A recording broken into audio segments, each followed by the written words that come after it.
If you have a hard time getting your drums to fit your trap beat, today I'm going to explain what the common and uncommon elements are of trap drums. I'll be covering some tips and tricks as well as some things that you might not be thinking about but you absolutely should when it comes to using trap drums. So let's get into it.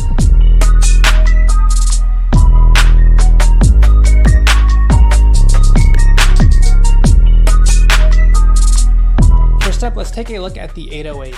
So I'm sure you have a lot of 808s sitting around that you've downloaded from different sample packs and things like that. One thing that you should know right off the bat though is some of these 808s have a kick in the beginning of the sample. For example, if I play this 808 here, it's got that thump right in the beginning of the sample. Now it might be a good idea to get rid of this kick. You can do this by going into your sample and shifting the sample start time here. If I turn this dial up, all of a sudden we trim the beginning of the sample. So now if I play this 808,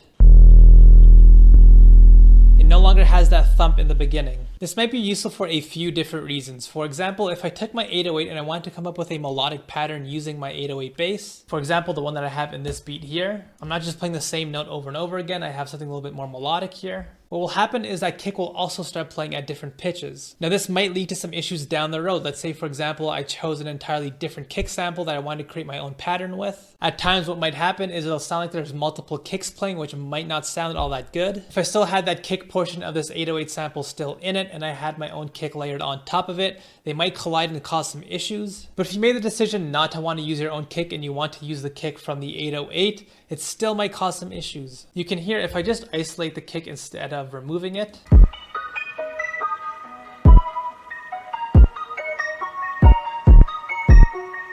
it's playing at different pitches and it doesn't sound all that great. Typically you'd want your kick to be a little bit more monotonous, not jump all over the place in terms of its pitch. Now if your 808 pattern was a relatively static and it was playing the same note over and over again, this wouldn't be that big of a problem, but if you come up with something melodic like this, it's going to be an issue. And so because of that reason, it might be a good idea to take your 808 and get rid of the kick in the beginning.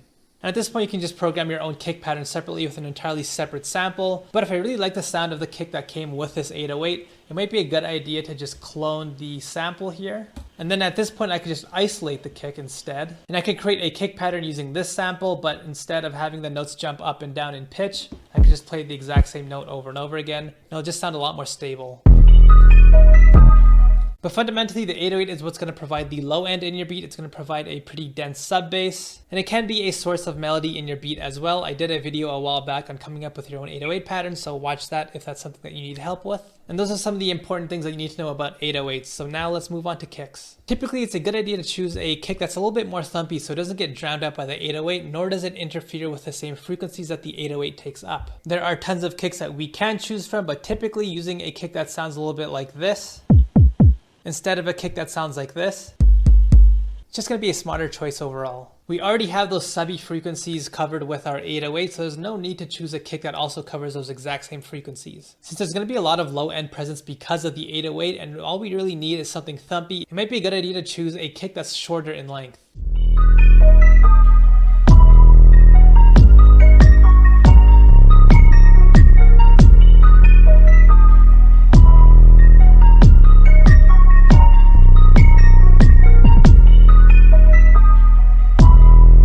You'll also notice I have a bunch of different kicks layered on top of each other here. I plan on doing a video where I show the layering process, the sort of method that I use in terms of my kick layering. So if that's something that you want to see, comment down below and let me know. Another tip that you can use to get your kicks to show up in the mix a little bit better, what you can do is go into your 808 pattern, take all of your notes and bump it off the grid slightly. That way we do our best to make sure the kick and the 808 don't drown each other out. If you're still having troubles getting your kick to actually cut through the mix, what you could also do is go in and pitch them up and down. You guys can see this original sample would be played at C, but actually played it at C sharp, just to shift the frequency of this kick a little bit higher so it doesn't collide with the 808 frequencies. So trying to get your kick to fill in different frequency pockets might help. Or if that's not working, just choose a different kick. That's something that I always recommend. Picking the right sound is always super important. Next up, let's take a look at hi-hats. Similar to the kicks, the same philosophy sort of applies to hi-hats. What you want to do is look for something that's a little bit shorter in length. As well, you might want your hi-hat to sound like it's something a little bit more computerized, something a little bit more digital. So here's an example of a hi-hat that would typically fit a trap beat.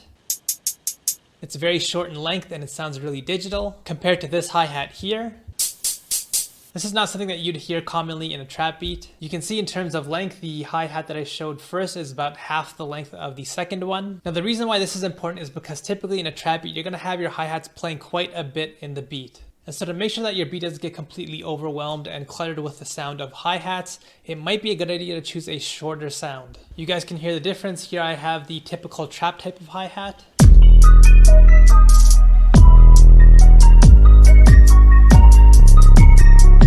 But if instead I had the exact same pattern with a type of hi-hat that doesn't typically get used in a trap beat,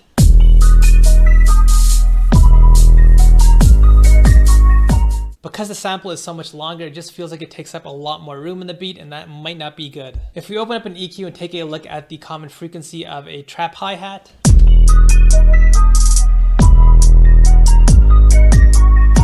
most of the presence is in the higher end here, whereas if we look at a hi-hat that doesn't fit a trap beat, just a lot going on across the board, the main difference being that there's just a lot going on in the low end as well. This is something that we don't want, nor do we really need for a trap beat. But if you're in a pinch, I'm going to show you guys some quick sound design here that might help you out. What I can do is reshape this bad hi-hat into something that might be more typical of a trap beat. I can go in and EQ some of the frequencies out that I don't need.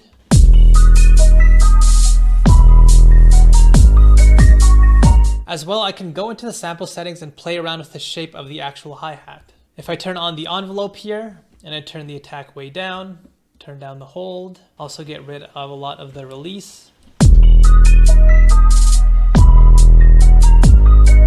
Now this hi-hat is starting to sound like it actually fits into a trap beat. Again, what we want is something short, and that's exactly what we did with this envelope setting here. I could do some more advanced stuff like bit crushing and distortion, but I'm just going to leave it here for now. One great thing about doing this technique is that it instantly gives you an open hi-hat that matches perfectly with the hi-hat that we've got here. If I try to find an open hi-hat that matches the hi-hat that I already have here, that might prove to be a difficult task. It doesn't sound like it fits all that well with this hi-hat that I have. Whereas if I just took this hi-hat here, duplicated it, and I went into the sample settings and I turned up the hold, played around with the release a tiny bit maybe. Since I'm creating a closed hi-hat as well as an open hi-hat using the exact same sample, it's just going to fit well together. As well, I don't really have to be confined to just using one hi-hat sample in my beat.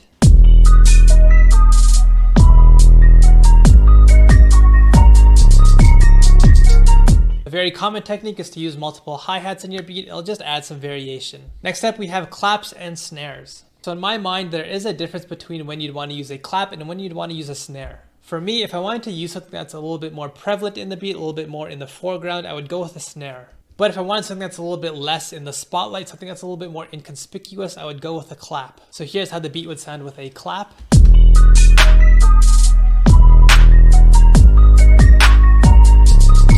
And here's how the beat would sound with a snare.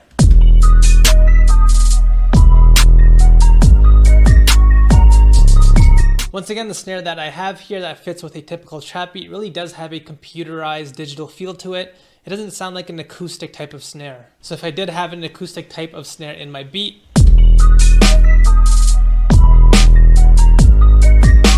not something that we typically hear in a trap beat. If you do like this type of texture, by all means, I'm not saying you can't use this type of sound in your beat, but typically a trap beat would not have a snare that sounds like this. Now, one of the reasons why snares feel like they take up a lot more room in the beat compared to our claps is because they take up a lot more room in the frequency spectrum. So if you look at a frequency analysis of our snare,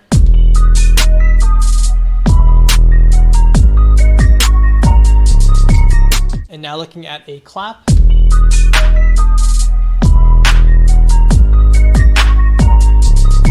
compared to the snare, the clap just had a little bit less going on in the mid-range as well as the low end. That's typically where you'd find the body of the snare, where you get that thumpiness that really has it feel like it's sitting in the forefront of the beat. One thing that I do want to mention though, another little trick that you guys can use, you'll notice that in this beat I have two layers in my clap here. The reason why is if I just isolated this first layer, it's missing a little bit of that body that I just mentioned. So what the second clap layer here is actually a snare. I brought the volume down a tiny bit. I went into the sample effects right here, and I cut a lot of the highs out just because the clap already has a ton of highs. And now what I really want to do is introduce that mid-range frequency into the sound. And so when I layer this underneath my clap,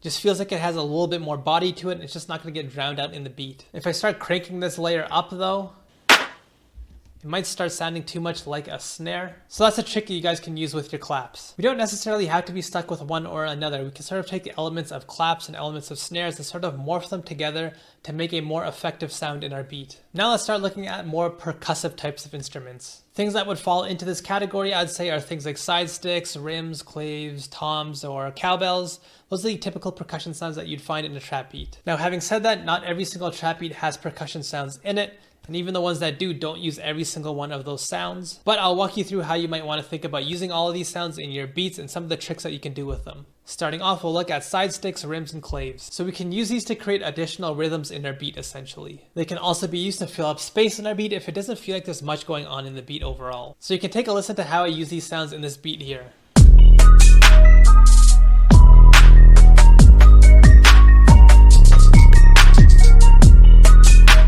Now there are a few things that you might want to notice here. Relatively speaking, the volume is at a decent level. If I turn these down, it would still sound present in the beat and it would still add a sense of rhythm into the beat as well. Turning up the volume of these types of sounds might be a little bit more useful if you have a very ambient, sparse type of beat. Otherwise, it might not be a good idea to crank up the volume of these sounds to the point where it starts competing with the snare or other types of loud sounds in your beat.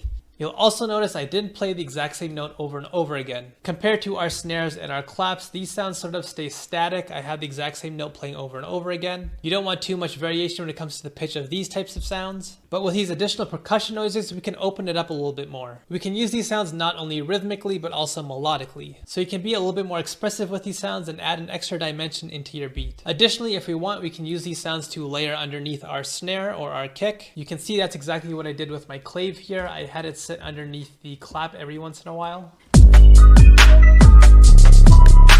Now the remaining percussion sounds don't get used as often nowadays in trap beats. We have our traditional trap cowbell here. Compared to our side stick and our rim, this is just going to be a lot more prevalent in the beat just because it's a lot more textured compared to this. The side sticks and rims really do blend in as percussion sounds, whereas this is a lot more intrusive. Not something that you'd commonly hear in trap beats nowadays, but there was a time when you would. Same idea with classic trap toms here. Not something that you hear often. You might want to try layering these underneath your snares or your kicks to see if they can bring out an interesting texture. But again, not something that you commonly hear. And we have a traditional trap crash. Personally, I don't use crashes that much. I sort of like to use more unique textures for my transition sounds. But if this is something that you like the sound of, this is how you use it, just at the beginning of your loop. And there you go. These are the typical types of sounds that you'd want to use if you're just getting started making trap beats. If you guys have found this video helpful, please do like and subscribe. Let me know in the comments section below what types of videos you'd like to see me do in the future. My free drum kit is available in the description box below as always, and I will see you guys next Tuesday.